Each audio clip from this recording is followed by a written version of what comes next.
আল্লাহ তাবারক ওয়া তাআলা ১,৫০০ বছর আগে আমাদেরকে যখন মানুষ করে বানিয়েছেন, এই মানুষগুলোকে কিন্তু আল্লাহ এমনিই ছেড়ে দেন নাই।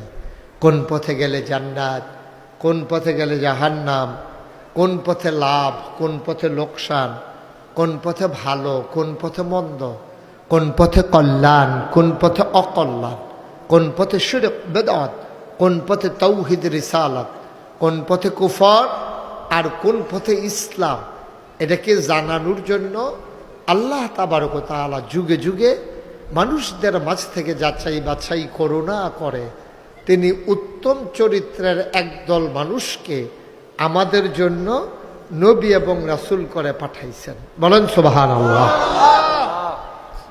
সবার মনোযোগ আছে তো না?